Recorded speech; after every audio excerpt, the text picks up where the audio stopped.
7 AM.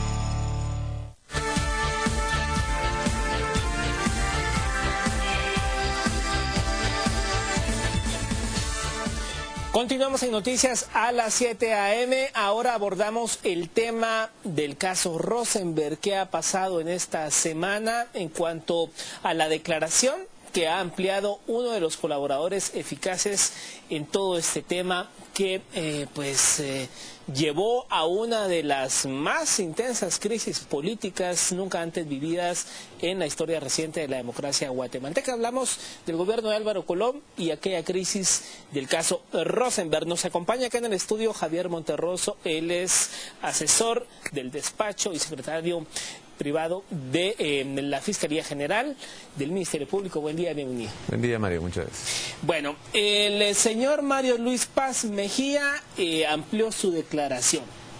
Se ha dicho que en su declaración desvincula a los hermanos Valdés Pais. ¿Qué tanto es cierto? ¿Los desvincula, no los desvincula? Él nunca mencionó a los hermanos Valdés Pais. ¿Cómo entendemos este caso? Bueno, Mario, este caso... el caso Rosenberg, en el año 2009, esta persona que declaró el día de anteayer, él fue un testigo, colaborador en el caso del asesinato de Rodrigo Rosenberg. Y en el año 2009 él relata cómo junto con otras personas él se confabula para matar a un supuesto extorsionista, que ellos no sabían a quién estaban matando.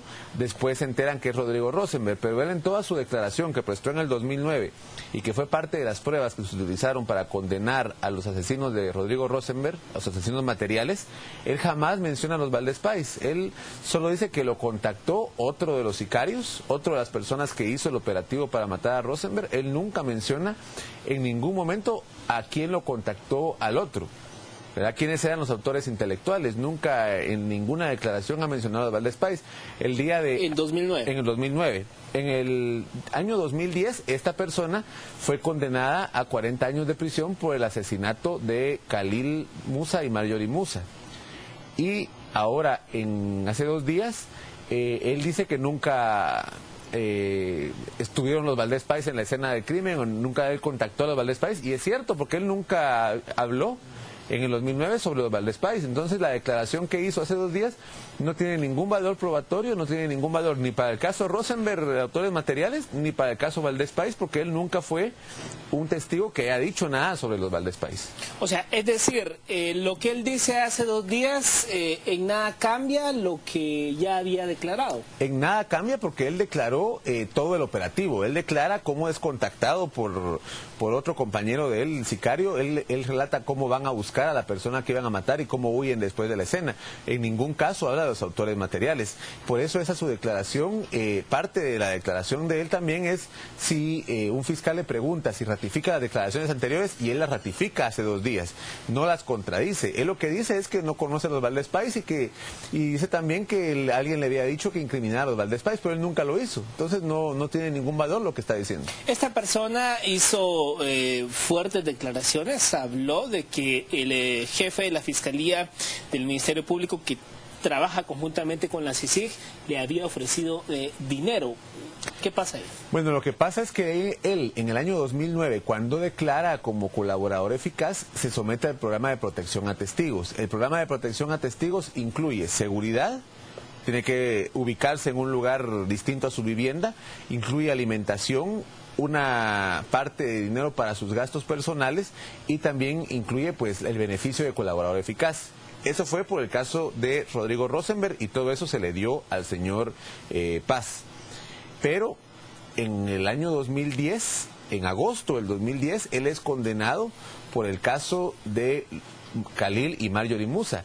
Entonces, obviamente, él se siente engañado por el Ministerio Público, él se siente dolido por eso con los fiscales que llevan el caso de la CICIG, que lo dejaron libre en el año 2009 porque él colaboró con la información, pero en el año 2010 lo condenan a 40 años. Además, esta persona tiene una enfermedad terminal y está muriendo por ella. Digamos que yo no descartaría que hubiera otro tipo de intereses en relación a su declaración espontánea. Eso de que haya sido una declaración espontánea a mí me parece un poco sospechoso. Pero en todo caso no hay ningún elemento de que se le haya ofrecido dinero para una declaración. A él se le ofreció el beneficio de colaborador eficaz. Ahora bien, todo esto se da en el contexto de la situación de los hermanos Valdés Pais. Sostienen los hermanos Valdés Pais que se les están violando sus derechos porque ellos dicen queremos ir ante un juez competente y presentar pruebas de descargo, pero no se nos ha permitido. ¿Qué hay con esa tesis? Esto es algo muy importante de aclarar también, porque los hermanos Valdés Pais han manifestado en varias ocasiones que se les había dado su derecho a un juicio justo, porque llevan 3 años en prisión preventiva casi. En verdad lo que ha pasado en este caso es que se ha presentado una serie de recursos, amparos, recusaciones, o cursos, cualquier tipo de recursos dilatorios para entorpecer el proceso, y los que han puesto la mayoría de los recursos han sido los hermanos Valdés Pais. Actualmente en este proceso se han presentado 13 acciones de amparo, de las cuales 9 han sido presentadas por los Valdés Pais, 2 por la CICIG y 2 por otra persona que está como actor civilmente demandado. Pero de los 13 amparos, 9 han sido de los Valdés Pais, y de los 9 amparos que han presentado ellos, solamente 2 han sido declarados con lugar. ¿Y en qué línea han ido estos amparos? En varios temas. Han sido declarados con lugar solamente 2. El que precisamente tenía que ver con la declaración de hace 2 días, y uno donde tenían que repetir el auto de procesamiento porque se había hecho, me parece, con una falta por parte de la jueza. Pero aparte de esto, los 7 amparos que han presentado, aparte de estos 2, han sido declarados sin lugar, pero sí han retrasado el proceso. Igualmente han planteado 2 recusaciones contra los jueces que han conocido el proceso, y los 2 han sido declarados sin lugar para los Valdés Pais. Ahora bien, en el caso de los hermanos Valdés Pais, entonces entendemos que el testimonio de Mario Luis Paz Mejía en nada cambia la situación de los hermanos Valdés Pais. Definitivamente, en el caso de ellos hay una serie de pruebas materiales, documentales y testimoniales que los involucran a ellos como parte del asesinato de Rodrigo Rosenberg, pero no la declaración de esta persona. Esa nunca ha sido utilizada ni era prueba presentada por el Ministerio Público contra ellos. Por lo tanto, no tiene ningún valor en el caso de ellos. Afortunadamente, el juez en esa misma audiencia declaró que el día 2 de agosto se va a declarar la sesión para ver si se van a apertura a juicio o no los hermanos Valdés Pais. Esperamos que esta audiencia se lleve a cabo, que ellos no vayan a interponer más recursos dilatorios para enfrentar la justicia. Nosotros creemos que hay muchas pruebas contra ellos. Queremos ir a debate, queremos ir a un juicio y probar su culpabilidad. La prueba que se presentó hace 2 días pues no tenía ningún valor probatorio, era una declaración espontánea de una persona que estaba vinculada a parte del caso Rosenberg. Ahora bien, Javier, este colaborador eficaz, hay que decirlo, su testimonio lo amplió en el IX de la zona 4, en una clínica. Esta persona tiene VIH y ya está en la fase terminal de SIDA, en cualquier momento puede morir. ¿En qué cambia si esta persona el día de mañana muere? Absolutamente nada en términos del caso.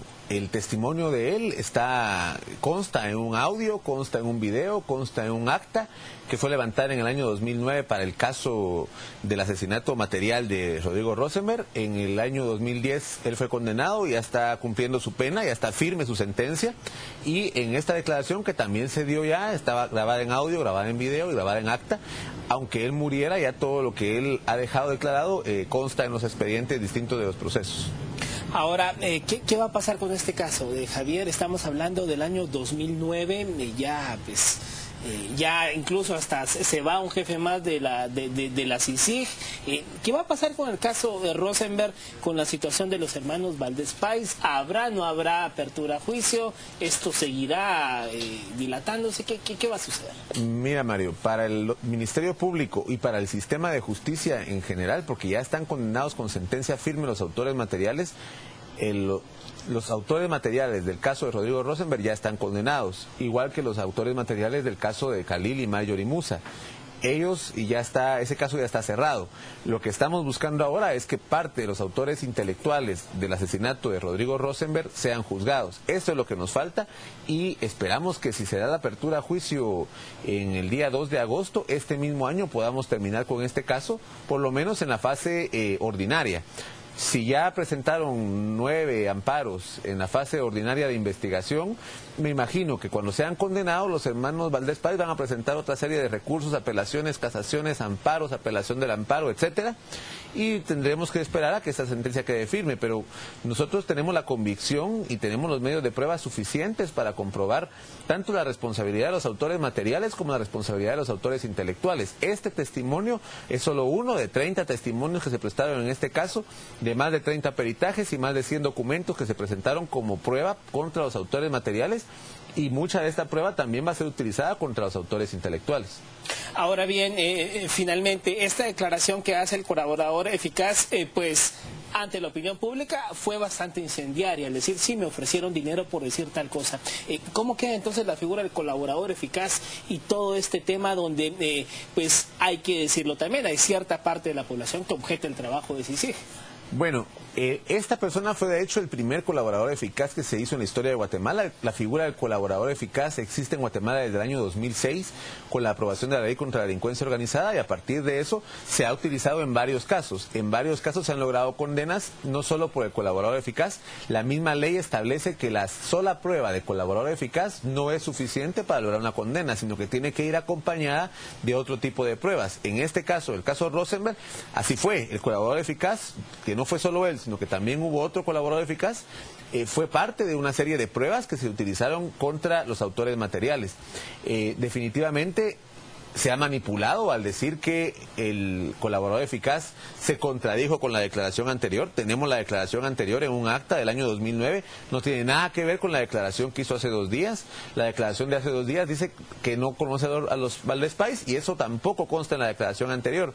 Hay un problema que se ha manipulado mucho mediáticamente. Hay columnistas que están pagados por los Valdés Pais, lo han reconocido públicamente también ellos, que en algún momento trabajaron como intermediarios de los Valdés Pais. Hay también una, digamos, deficiencia en la comunicación que han tenido algunos medios en relación a esta prueba que se hizo hace 2 días, y por eso estamos aquí, para intentar aclarar las dudas que se tengan en relación a la declaración de esa persona. Bueno, gracias Javier Monterroso por haber estado con nosotros hablando de este tema que ocupa una vez más el caso Rosenberg, que vaya que convulsionó políticamente el país en el 2009. Pasamos ahora con Andrea, que tiene más información.